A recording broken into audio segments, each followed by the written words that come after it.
بعد الاداء القوي ديال المنتخب الوطني في كاس العالم قطر 2022 شفنا بزاف ديال المواهب الصاعده في اوروبا وفي بزاف ديال المناطق في العالم كلها كتحاول تقرب من المنتخب الوطني وكلها تتبين واحد الرغبه انها تحمل القميص الوطني. وفي ظروف بحال هذه كتطرح داك السؤال الابدي: واش هاد اللعابه اختاروا المنتخب الوطني عن قناعه ولا فقط حيت ما قادرينش يديروا بلاصتهم في منتخبات اوروبيه وهذا؟ وملي كيتصار هذا الموضوع هذا كيجي للذهن ديالنا القصه ديال مصطفى حجي اللي كما يقال ربما هو الوحيد اللي اختار المنتخب الوطني عن قناعه بعد ما كانت فرنسا بغاتو باش يلعب معاها وقال لهم لا شكرا غنمشي نلعب مع بلادي. واحد القصه فيها شويه من الحقيقه وفيها جوانب اخرى غنحاولوا نهضروا عليهم في هذه الحلقه هذه. ولكن خصنا بعدا نرجعوا للبدايات ديال مصطفى حجي مع كره القدم. مصطفى حجي من مواليد 1971 في المنطقه ديال يفرن في الاطلس الصغير في الجهه ديال قلميم وادنون حاليا، ودوز الفتره ديال الطفوله ديالو كما جميع الاطفال ديال لاج ديالو. كان تيمشي للمدرسه، كان تيدير شويه د الراي، كان تيلعب مع صحابو انت دو سويت. في العمر ديال 10 سنوات غادي يدير الاب ديالو التجمع العائلي. الاب كان عايش في فرنسا، كان تيخدم في اليمين، تيخدم في المناجم وغادي يدير التجمع العائلي للعائله ديالو. مصطفى وباقي افراد الاسره ديالو غادي يلتحقوا بالاب ديالهم وكان في عمره ديك الساعه 10 سنوات وغادي يمشي لواحد المدينه من المدن المنجميه في فرنسا. وهنا غادي يكتشف واحد نمط اخر ديال الحياه مختلف تماما على داكشي اللي كان عاش فيه لحد الساعه في المغرب. يعني عوض ديك المناظر الخلابه ديال الطبيعه ديال الافران الاطلس الصغير غادي يصطدم بواحد المدينه كلها اسمنت، يعني واحد المدينه اسمنتيه الا بغيتو، ومع واحد الجو اللي مختلف تماما على الجو اللي كان في المغرب. جو شويه يعني غري، فيه بزاف ديال البرد، فيه بزاف ديال الشتاء، اضافه طبعا الى انه غادي يصطدم بلغه جديده وبواقع اجتماعي جديد مختلف تماما على داك الشيء اللي كان في البلاد. وهذا الشيء غادي يطرح بزاف الصعوبات لمصطفى باش انه يتاقلم مع الواقع الجديد ديالو، خاصه انه يعني بالاضافه لهذا الشيء كامل كان الاب ديالو بسبب العمل ديالو ملزم انه يتنقل من مدينه لمدينه كل عام ونص. الشيء اللي اثر على الاندماج ديال مصطفى وباقي الافراد ديال الاسره ديالو في هذا الواقع الجديد هذا الشيء خلى مصطفى انه يلجا للمساعده الاجتماعيه، بزاف ديال لي زاسيستون سوسيال. وحده منهم تقترح عليه واحد الفكره زوينه بزاف، بما انه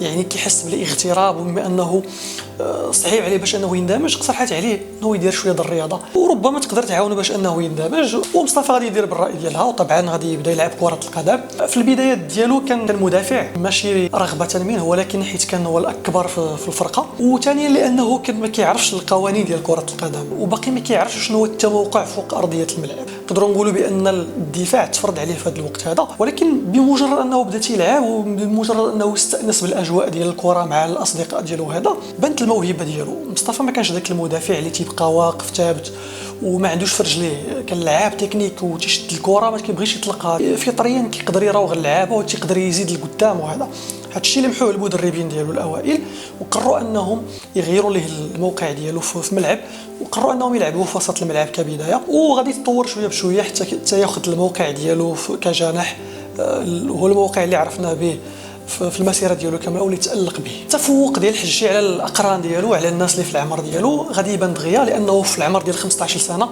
غادي يلتحق بواحد الفريق في القسم الهواة، فريق ديال الموزيل، وغادي يلعب مع الفئه ديال الكبار، يعني ماشي مع الناس ديال العمر ديالو ولكن غيلعب مع الكبار، لان كما قلت لكم كان فطريا موهوب بزاف في كره القدم. والشيء اللي خلى ان الفريق ديال الموزيل يعطيه لا شونس ديالو.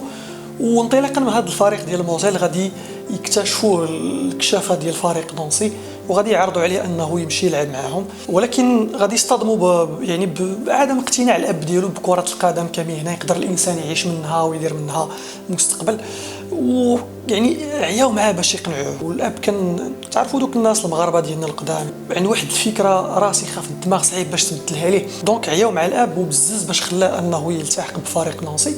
وهنا غتنطلق المسيره ديال مصطفى حجي باش توصل يعني النجوميه اللي كنعرفوا كاملين. كما ذكرت يعني حجي دغيا قدر انه يفرض راسو كواحد نجم قادم في سماء كره القدم الفرنسيه، وفي واحد لاج صغير بزاف، يعني على 15 عام 16 عام بدا ديجا تيدير البلاصه ديالو مع الكبار. الشيء اللي خلى الانظار ديال الكشافه ديال المنتخب الفرنسي توجه ليه كواحد من النجوم القادمه بقوه، والشيء اللي خلاهم انهم يتقربوا منه باش انهم يحاولوا يضموه للمنتخب الفرنسي للشباب، يعني لي سبوار. عندهم واحد الفئه كتسمى الامل تيلعبوا فيها اللعابه ديال 19 18 سنه، حاولوا ما امكن باش ان حجي يلعب مع هذه الفئه هذه ويحمل القميص ديال المنتخب الفرنسي، ولكن رفض رفضا باتا وقال لهم انا غنلتحق بالمنتخب الوطني المغربي وغنمشي نلعب معاهم.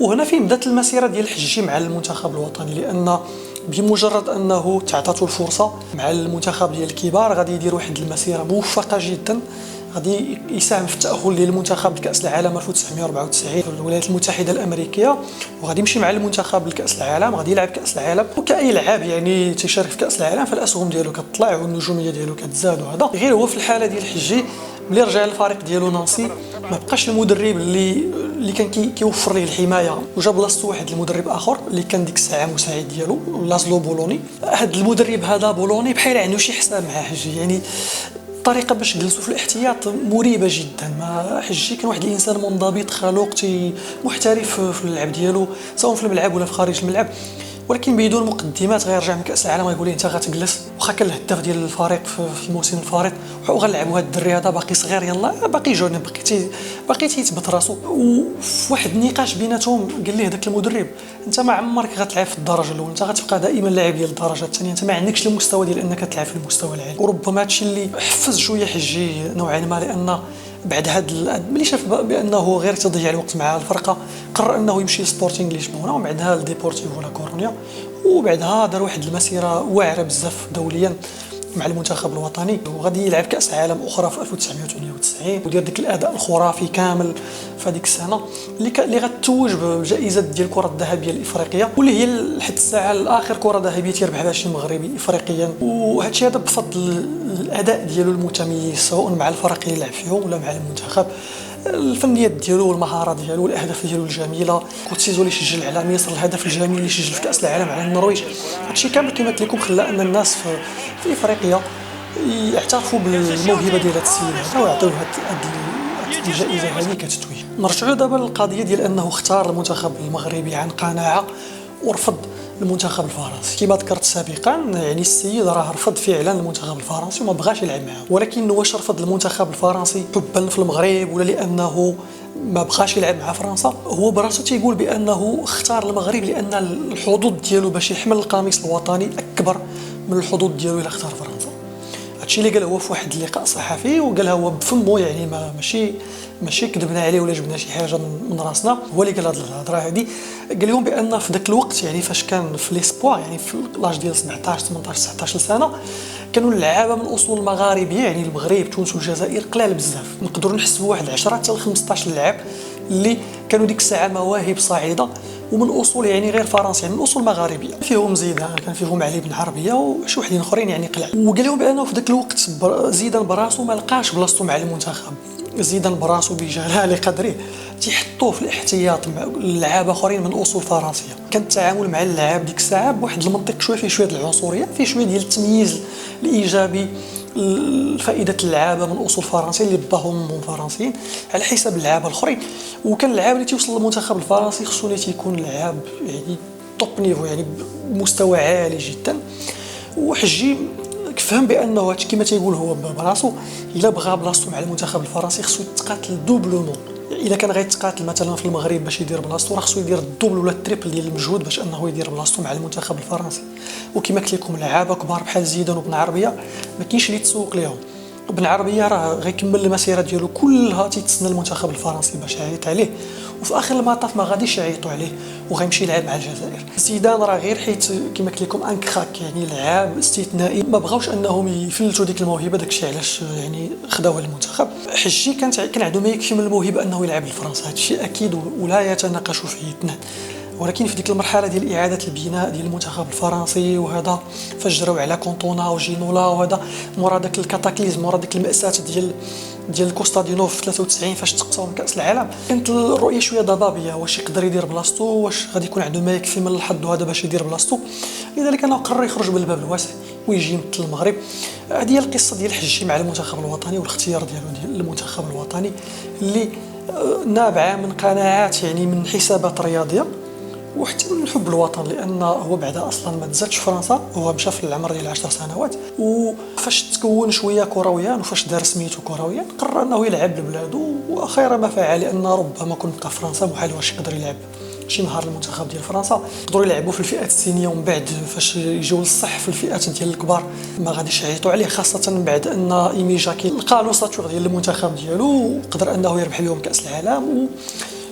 واعلن فعليا الانطلاقه ديال واحد السطوه فرنسيه على كره القدم العالميه. دونك كانت يعني كان الحسابات ديال الحجي كانت مضبوطه، والاختيار ديالو للمنتخب الوطني كان في محله، وخير ما فعل كما قلت لكم يعني انه اختار الوطن ديالو. نتمناو يعني بزاف د اللعابه من طينه حجي يجيو المنتخب ويمثلوا المنتخب ويعطيو الاضافه للمنتخب، لان هذا هو الاهم. ماشي اللاعب يجي باش انه يتسمى لاعب دولي وباش انه يلقى دغيا ينتقل لفرق اوروبيه، ولا باش انه يلقى بلاصتو في الميركاتو. بغينا اللاعب اللي يعطي الاضافه، بغينا اللاعب اللي يعني يجيب معاه شي حاجه ناقصه هذا المنتخب هذا، باش حتى حنا نتداركوا هذا الروتار اللي درنا في الالقاب، لان راه من 1976 ما عمرنا ربحنا شي حاجه. واللي سولتيه دابا في المغرب غيقول لك باغي نربحوا كاس افريقيا الجايه. دونك بغينا شي وحدين اللي يعطيونا الاضافه، بغينا لعابه في المستوى اللي يكونوا اضافه للمنتخب ديالنا، والله يجيب لنا واحد 10 ولا 15 بحال الحجي باش ان المنتخب يزيد لقدام ان شاء الله.